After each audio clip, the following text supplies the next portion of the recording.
Bienvenue dans Dimanche en politique. Il y a un an débutait en France le mouvement des Gilets jaunes. La région Rhône-Alpes n'a pas échappé à cette vague de protestations et de revendications déclenchée, on s'en souvient, par la hausse du prix des carburants. Des ronds-points aux grandes manifestations en passant par le grand débat. Que s'est-il passé durant une année? Où en sont aujourd'hui la motivation et les espoirs des Gilets jaunes? Une émission spéciale proposée sur France 3 Rhône-Alpes, dont voici tout de suite les meilleurs moments.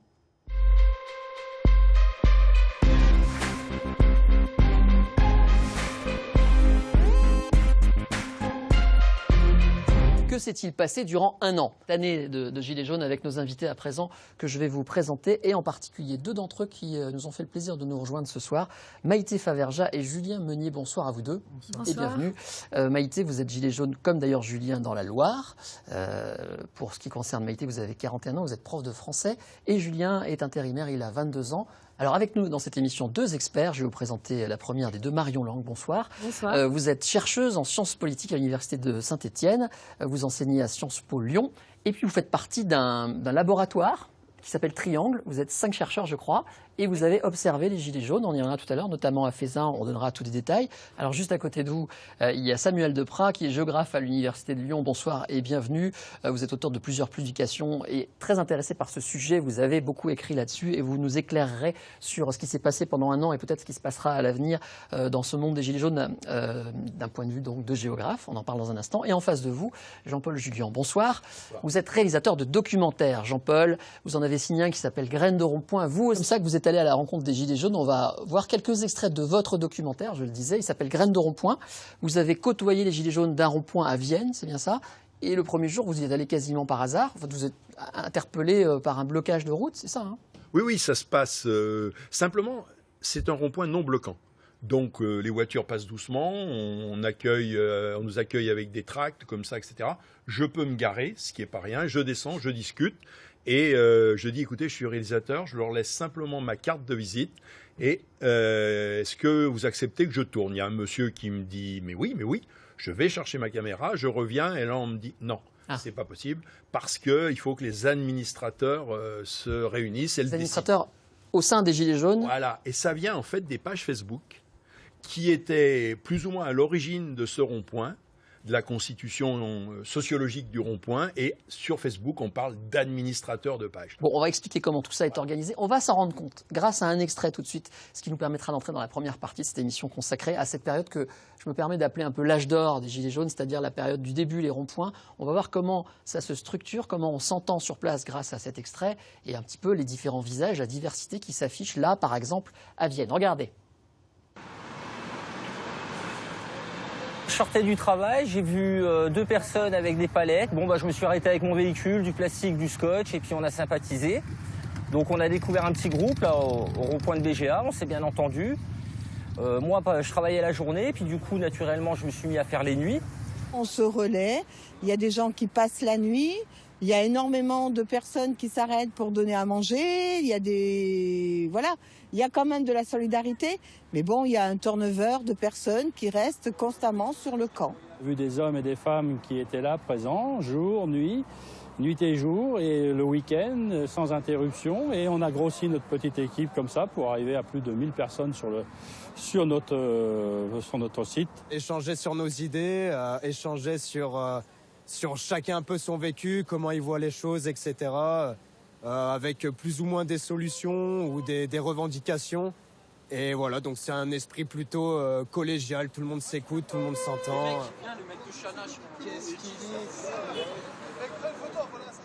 Voilà, on le voit, bonne ambiance, organisation en place, diversité. Marion, il y a quand même des faces moins idylliques.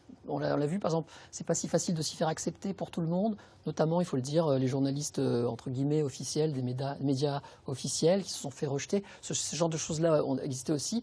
Comment ça se structurait, vous qui avez étudié de près ces ronds-points, comment ça se structurait, comment ça s'organisait? Il y avait des chefs, donc, une administration?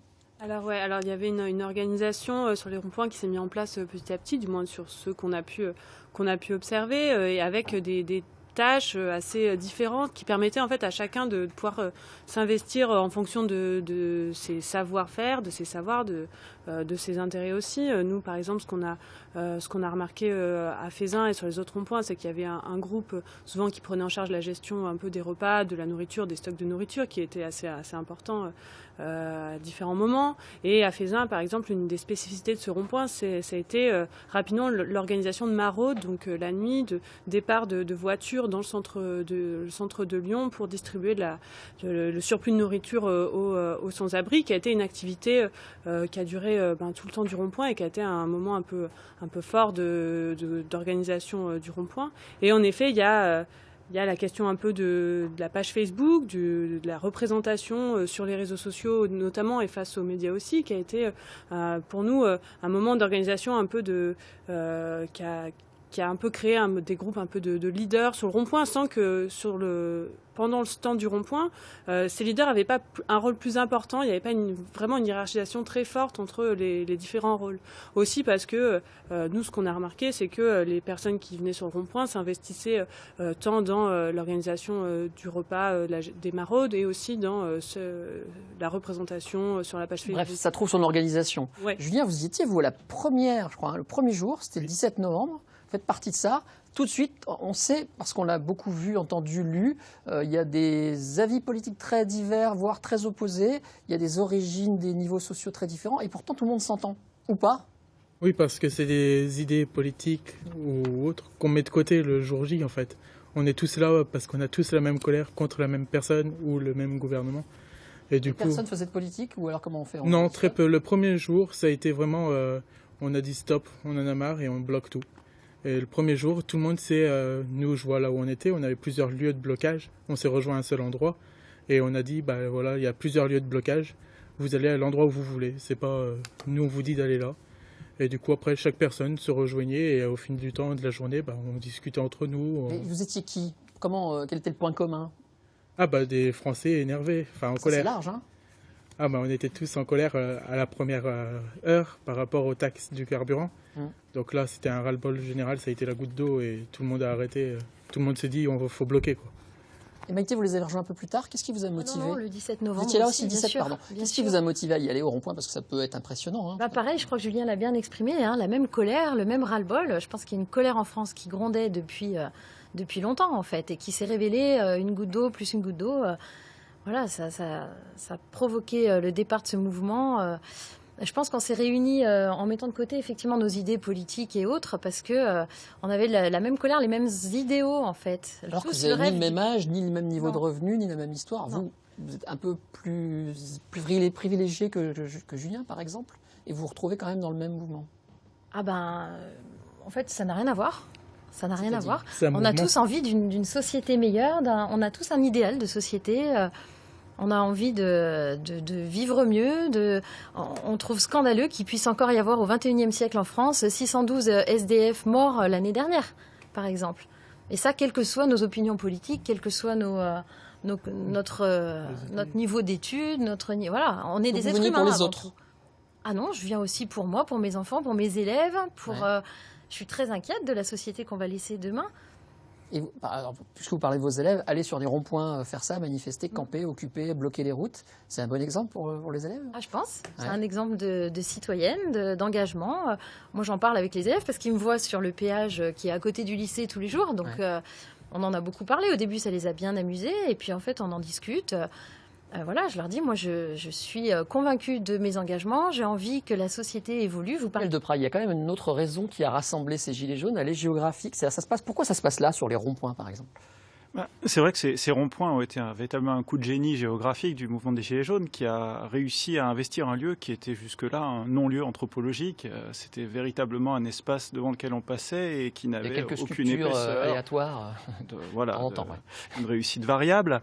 Et soudainement, c'est devenu une place publique dans un territoire qui en manquait singulièrement, puisqu'on est très souvent dans les portes des métropoles, dans ces espaces périurbains, dans lesquels la contrainte de la voiture est une contrainte du quotidien, on ne peut absolument pas s'en passer, et dans lequel toute une somme de dépenses contraintes s'accumulent petit à petit sur les ménages et ont généré ce grand ras-le-bol dont on a parlé, dans lequel l'essence n'était que la goutte d'eau qui a fait déborder le vase qui était plein depuis déjà fort longtemps. En fait, la périurbanisation est un mouvement assez ancien bien 40 ans maintenant, que l'étalement pavillonnaire et l'extension des villes en direction des campagnes génèrent ces territoires finalement entre ville et campagne, dans lesquels ce fonctionnement du quotidien est extrêmement contraint. Et donc le rond-point est devenu finalement le symbole de la voiture, d'une part bien sûr, puisqu'on en a besoin de cet objet, mais aussi ce symbole de quelque chose de commun qui manquait jusque-là. C'est des personnes qui étaient bien souvent isolées les unes des autres et qui ont trouvé un lieu de rassemblement et qui ont réussi à former une petite société locale qui ensuite a germé en idées. Est-ce que c'est le début du mouvement? On se demande si ça va durer. En tout cas, nous, les observateurs, on pense que ce sont des gens qui veulent des sous, quoi. C'est-à-dire moins de taxes. Surtout ça, on pense argent. Est-ce qu'au départ, c'est ça? Ou est-ce que déjà, vous êtes dans des pensées politiques, changer la France, changer sa gouvernance, enfin tout ce qu'on a développé? On a été directement dans l'utopie et dans changer le monde, changer la société. En fait, les Français en ont marre d'être gouvernés par certains élus qui possèdent toutes les richesses. Hein. C'est combien? 10% des richesses qui... des hommes... Comment dire? Il y a 10 milliardaires qui possèdent 30%, par exemple. Et ça, c'est un discours qu'on connaît déjà en politique. Oui, donc vous auriez pu rentrer dans ces partis-là et essayer de changer par le vote. Quand on voit les petites réalités quotidiennes des gens, Gisèle qui ne peut pas acheter des chaussures à son fils parce qu'elle n'a pas les moyens de racheter une paire de baskets, c'est des réalités concrètes, ça. Ça, c'est des réalités concrètes. Et on a des élus qui ne connaissent même pas le prix d'une baguette. Oui. Donc c'est bien la motivation financière au départ qui vous rassemble. Pas financière, mais pas seulement. Pas seulement. Vous parlez d'écologie dès le début dans ces ronds-points. Non, c'est surtout au début de mieux vivre. Surtout. Mieux vivre, ouais. Que tout le monde puisse vivre aisément, enfin pas forcément aisément, mais qu'il puisse vivre, pas survivre. Jean-Paul, de quoi ça parle quand vous arrivez à Vienne? Moi, j'arrive, ça fait 7-8 jours que ça a commencé au niveau national. Je suis frappé tout de suite par ce discours où on dit on n'affiche pas nos appartenances politiques et en fait le contenu politique des discours.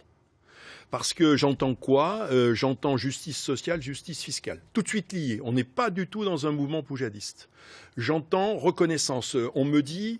moi, ce serait bien si on gagnait plus d'argent, mais ce qu'on veut aussi, voire surtout, c'est qu'on nous reconnaisse, le besoin de dignité. Il y en a marre des inégalités, on veut de l'égalité. Ça remonte très, très, très, très fort.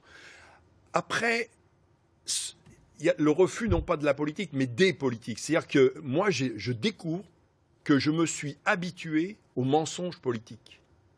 Quand j'entends, en 2012, que l'ennemi de François Hollande, c'est la finance, je ne le crois pas. Surtout que 8 jours après, il dit le contraire à la City à Londres. Mais en même temps, je sais qu'avec ça, il va gagner et que deuxièmement, au deuxième tour, je vais voter pour lui. Donc vous voulez dire que là, les Gilets jaunes, c'est encore un dégagisme qui est c'est pas un dégagisme, c'est qu'ils ne supportent plus les mensonges politiques, parce que suivant les partis politiques, les mensonges ne sont pas les mêmes. Et nous, on s'est habitués à ça. On le voit dans votre documentaire, les gens...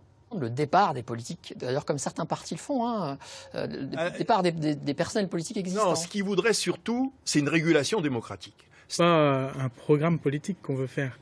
On veut faire évoluer déjà ce qu'on a et être plus écouté.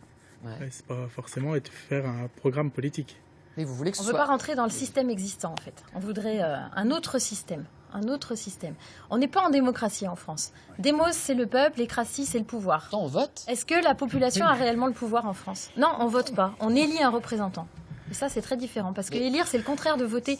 On élit un représentant, un voleur de pouvoir, comme on les appelle. Pardonnez-moi de vous contredire, mais une ville est gérée, par exemple, par une équipe municipale dont les candidats, le premier étant le maire, sont élus après un suffrage, après des élections. Si vous parlez de la région, il y a tout un conseil qui se réunit chaque mois, qui vote là aussi des textes. Qui votent à notre place. Qui votent à notre place. Ils ont été élus par vous et par Ils ont été élus, mais on n'a pas pu voter nos propres lois et notre propre façon de vivre.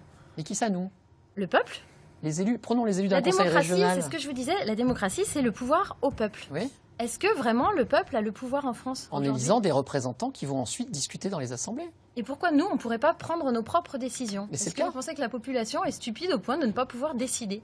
Pourquoi on nous stigmatise toujours? Est-ce qu'on considère que les gens du peuple ne sont pas assez intelligents pour voter leurs propres lois, pour prendre des décisions, pour construire leur propre société? Alors prenons un exemple. Là, on élit un maître en fait, et ce maître, il va décider à notre place. Là, on change de ton et on change de style. On a affaire à, mais quasiment à un discours d'élus politiques qui veulent changer les choses. Alors c'est comme ça que moi je le vois avec mon regard à moi. Est-ce que je me trompe? Alors je ne sais pas si on a affaire à un discours d'élus. En tout cas, on a affaire à un discours qui est très politisé. En tout cas, un discours qui s'affronte à des idées politiques qui actuellement sont Oui, tout à fait. Et ça, c'est vrai ce qu'on a remarqué. Nous, on a beaucoup suivi les assemblées générales de Lyon-Centre, donc qui se réunissent à la Bourse du Travail. En centre-ville de Lyon. Et ce qu'on a remarqué, c'est que le passage à l'Assemblée, c'est pas forcément une ouverture de l'audience, mais une transformation un peu des profils des participants. Ce qu'on a remarqué déjà, c'est que ces assemblées à Lyon ressemblaient beaucoup à celles qui avaient lieu en 2016 pendant Nuit debout. Déjà, elles ont lieu au même endroit. Parfois, à plusieurs reprises, elles ont eu lieu non pas dans la Bourse du Travail, mais sur la place Guichard à côté, donc rappelant vraiment ce qui s'était fait à Nuit debout. Elles sont organisées de manière un peu similaire, avec des commissions thématiques. Donc il y a différentes commissions, une sur le RIC, une sur les actions du samedi. Et ce qu'on a remarqué aussi, c'est que le profil des participants ressemblait plus à Nuit debout. On avait plus de personnes jeunes, d'étudiants. C'est la seule référence dans le passé, ce genre de mouvement de citoyens qui veulent prendre le pouvoir. Ça fait penser à autre chose, moi. Ça fait penser à la Révolution, quoi. Non. Oui, alors bon, moi je suis... Mai 68. À mai 68 ? Ah ben oui. Alors, dans le reportage, d'ailleurs, il y a une image de la Révolution avec Marianne derrière. Et nous, chez les Gilets jaunes, on parle beaucoup de ça parce que cette... De mai 68 ou de la Révolution ? Non, de la Révolution, parce que cette devise liberté, égalité, fraternité, on trouve qu'en France, elle n'existe plus. La liberté, on a très peu de liberté. L'égalité, c'est ce qu'on demande, plus d'égalité, plus de justice. Et le mouvement Gilets jaunes a permis de retrouver la fraternité. Maintenant... Et grâce à la fraternité, on peut peut-être retrouver un peu de liberté et d'égalité. Donc on est un peu entre mai 68, la Révolution et ouais, alors c'est vrai qu'il y a beaucoup de symboles en effet qui ont été mobilisés. On a vu sur les dos des gilets, il y a eu beaucoup de références à la Révolution française. Mai 68 un peu moins quand même, mais en tout cas pour se replacer plutôt dans un contexte plus récent, au-delà des symboles, c'est vrai qu'on retrouve vraiment ce rapport aux mouvements sociaux un peu récents des grandes places. Donc on pourrait penser aussi au mouvement des indignés en 2011, notamment en Espagne. Donc pour arriver à une période de manifestation, puisque les choses ont un peu changé là encore. Vous êtes partis les uns et les autres, direction les grandes villes. On va avoir plusieurs questions qui me viennent. Je vais commencer par Marion. Nos gilets jaunes, ils changent de style encore une fois. Sont-ils... Il ne faut pas tomber dans la distinction un peu trop facile des gilets jaunes, des ronds-points bisounours, et ceux des manifestations qui seraient des guerriers ou des casseurs. Contre, ce qu'on voit, c'est un changement de discours et de manière de s'investir dans une manifestation. C'est sûr que les premières manifestations qui ont lieu, comparées à celles de la fin de l'hiver, les gens ils vont préparer à ce qui est de la répression, à ce qu'il faille se protéger des forces de l'ordre avec différentes stratégies. Et ça, c'est là qu'on voit que ce mouvement a quand même changé, a permis une politisation de gens qui n'avaient pas forcément une expérience des manifestations. Les jaunes vont vers les villes, voire même choisissent une ville chaque samedi. Ça devient un feuilleton. Tout ça, c'est un hasard. On est plus hors sol par rapport au rond-point, puisque là, le but, il est clair, c'est d'aller vers les lieux de pouvoir. Et c'est pas n'importe quel lieu de pouvoir. À Paris, c'est pas les lieux traditionnels de manifestation. On va vers l'ouest. Du côté de l'Arc de Triomphe, du côté de la Bourse, du côté du 16e arrondissement, c'est pas innocent comme choix. Lorsqu'on est dans les villes, on va vers la préfecture. Au Puy-en-Velay, on atteint la préfecture. Donc il y a eu clairement une volonté cette fois-ci d'aller vers ces lieux symboliques. Mais évidemment, on est plus hors sol, on est moins à l'aise parce qu'il n'y a pas cette expérience peut-être de la manifestation, même si dans la manifestation, il y a sans doute aussi des choses plus structurées, plus hiérarchisées, puisqu'il y a peut-être un accompagnement syndical qui peut se faire, et puis des mouvements libertaires, alternatifs qui accompagnent cette revendication parce qu'elle va aussi dans le sens d'une contestation de l'ordre établi et du système. Donc, on est aussi dans ce mix d'acteurs qui n'est pas forcément évident à identifier. Julien, aller au cœur des villes, se battre avec des policiers, mettre le feu à une préfecture, ce genre de choses, il n'y a pas un truc qui ne fonctionne pas dans ce que vous aviez prévu? C'est normal? Non, en fait... Ça a été très violent à Saint-Étienne. Il y a eu aussi beaucoup de casses, je me souviens, près de Saint-Étienne, par exemple. Après, il y a la casse parce que les gens sont nassés. Ils sont nassés dans des coins de rue et on ne peut pas sortir, donc on cherche un endroit pour sortir. En cassant les vitrines des commerces, par exemple? Non, il n'y a pas eu de... Non. Si on reprend quand même chronologiquement, on a été quand même réprimés sur nos ronds-points. Donc après, il a fallu trouver d'autres stratégies. Quand on s'est retrouvés dans les villes pour des manifestations, au départ, ces manifestations se voulaient pacifistes, mais imaginez qu'on vous mette une claque, et puis une autre, et puis une autre, et puis qu'on vous méprise, qu'on vous écoute pas, on vous crache dessus, on vous étouffe. Au bout d'un moment, comment vous réagissez? Est-ce que vous continuez à attendre l'autre joue? Combien de temps on tend l'autre joue, en fait? À un moment donné, essayer de faire un petit bilan avant la fin de l'émission sur ce qui était bien et pas bien. Je reviens, pardon, c'est mon rôle d'insister, sur ces casses, sur ces magasins cassés, sur l'Arc de Triomphe vandalisé. Ce qui s'est passé, je ne dis pas que ce sont les gilets jaunes d'origine qui sont responsables, mais est-ce que ça fait partie du bilan négatif qu'il aurait fallu éviter? Le matériel n'a aucune valeur par rapport à la vie humaine. Même les symboles comme l'Arc de Triomphe? 4500 blessés. La tombe du soldat inconnu. Vous avez vu les photos des gens éborgnés qui ont perdu des mains, qui ont perdu des yeux? Nous, chaque samedi, encore samedi à Saint-Étienne, on a eu des blessés dans nos équipes. Est-ce que ce n'est pas une escalade? Mais la violence, elle est gouvernementale. La violence est gouvernementale. Oui. Si on nous avait écoutés au départ, il n'y aurait pas eu toutes ces violences. Alors un mot, Jean-Paul, et ensuite on va essayer ensemble de faire le bilan. Oui, moi je veux dire, il y a une évolution qui date pas des Gilets jaunes, qui date de 4-5 ans, des techniques policières. Moi je suis là-dedans depuis plus de 50 ans, j'ai jamais vu ça. Ouais. Ça c'est clair et net. Et je pense que tout mouvement social maintenant est en difficulté. Parce que si on n'ose plus s'afficher gilet jaune ou je sais pas quoi, mais on n'a même plus le droit de porter un gilet. Ça veut dire, comme dit Maïté, qu'il faut répondre à ça par de la violence? C'est une autre question. C'était ça ma question. Moi je suis pas là-dedans. Moi, la question que je la poserai en termes de contradiction. Aucun mouvement social ne réussira sans l'opinion publique derrière lui. Ça, c'est nécessaire. Est-ce que c'est un bon moyen? Est-ce que les violences... Pardon, Jean-Paul. Est-ce que c'est un bon moyen pour gagner l'opinion publique, c'est-à-dire être violent? Non, mais peut-être pour gagner des avancées de la part du système politique. C'est la même chose, hein? Ah ben, pas tout à fait. Bien au bilan, avant que l'émission se termine, est-ce que vous avez gagné quelque chose en termes de reconnaissance, du coup, ou alors avec tout ce que vous me dites, c'est encore pire qu'avant, vous êtes encore moins considéré en tant que citoyen qu'avant? Ah non, je pense que les mentalités évoluent. Hein. On regardait ce matin un sondage Qu'est-ce que vous avez gagné, dites-moi, qui montrait que la population pensait, je crois à 2/3, que les Gilets jaunes avaient vraiment fait progresser l'idée de démocratie et puis les mentalités à ce niveau-là. Les gens réfléchissent, essayent de... Samuel, c'est votre théorie, il y a un gain de démocratie? Oui, c'est pas le mouvement lui-même forcément qui aboutit, mais un certain nombre d'idées qu'il porte et qu'il accompagne, qui étaient là avant lui et qui, je l'espère, resteront là derrière lui. Cette idée de démocratie qui ne soit plus représentative mais délibérative, c'est quelque chose de fort. La sociologie y travaille depuis pas mal de temps et là, on voit soudainement une repolitisation de la vie publique avec des citoyens qui s'emparent de ces questions-là. Ça, c'est une avancée indéniable. Et c'est aussi tout simplement un apprentissage social avec des réseaux qui se sont formés et qui vont permettre aux personnes, même si toutes les idées n'aboutissent pas immédiatement, d'avoir gagné en dignité, en reconnaissance. Ça, c'est un gain formidable aussi pour les personnes qui ont repris pied, qui ont su faire face à quelque chose dans lequel ils se sentaient finalement déconsidérés. Marion, votre groupe a phosphoré sur ce que ça va devenir. Ça va se traduire, je ne sais pas, politiquement en termes de démocratie, selon vous? Alors on va s'intéresser un peu aux potentielles traductions qu'il pourrait y avoir pour les municipales. Pour l'instant, rien. Par exemple, dans un premier temps, pour l'instant, rien ne se dessine un peu là-dessus. Mais je pense que nous, ce qui nous a beaucoup intéressé, c'est les conséquences sur l'engagement et sur les trajectoires biographiques des individus. Et là, je pense qu'à ce niveau-là, il faudrait mener un travail sur le plus long terme qui nous prendra plus de temps. Mais clairement, avoir participé à ce mouvement, je pense que ça aura des conséquences individuelles importantes pour les gens qui s'y sont investis.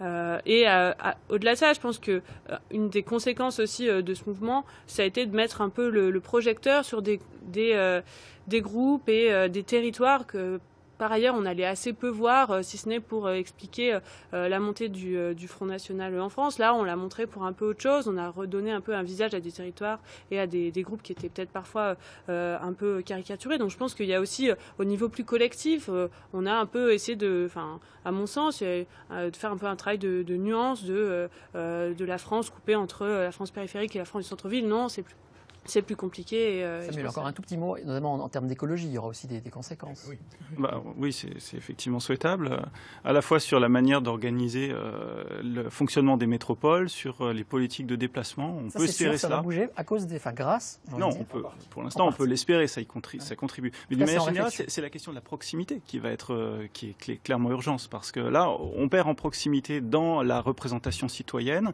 dans l'accès aux services, dans l'accès à l'emploi.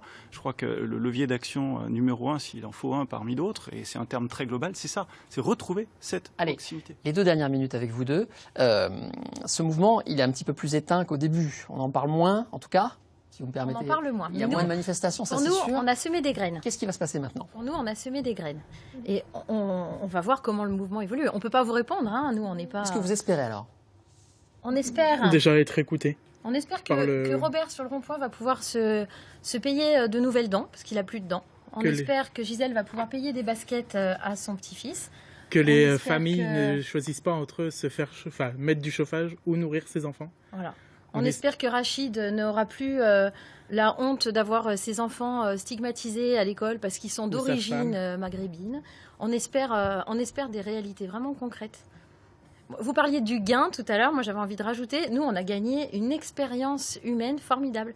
On a vécu des moments de ferveur, d'exaltation, de solidarité, de fraternité et tout ça, mais c'est quelque chose. Comme on le dit, maintenant on est une famille jaune, quoi. On est tous la même famille. Ouais. Vous allez retourner sur les ronds-points, recommencer quelque chose? On ne va pas retourner, on y est encore. On y est tous les week-ends. Ce soir on est au péage.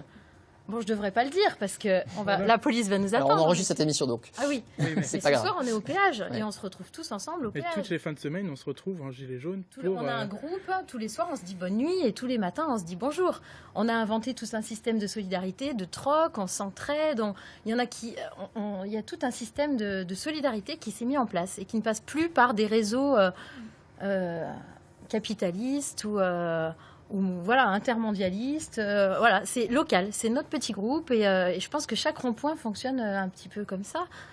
Julien, c'est une expérience énorme. Pour conclure, tout ça, vous êtes d'accord évidemment? Totalement. Après, on fait partie du même groupe, donc on a les mêmes idées, on a la même famille. Ouais. Et nous, après, on est content quand on va revoir les gilets jaunes.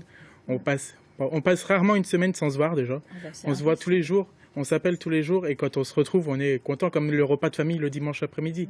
Merci en tout cas d'être venu nous parler de tout ça avec le cœur. Et on ne voit plus la vie en rose, on voit la vie en jaune. Voilà, ce sera la conclusion. Je remercie tout le monde. Je remercie Jean-Paul pour le documentaire. On en reparlera sur France 3 Rhône-Alpes. Graines de rond-point, donc, qui nous a beaucoup aidé à préparer cette émission. Merci aussi à vous deux de nous avoir éclairés avec vos spécialités. Voilà pour cette émission spéciale. Gilets jaunes, évidemment, on en reparlera encore sur France 3 Rhône-Alpes parce que c'est la vie. Merci de votre fidélité. À bientôt.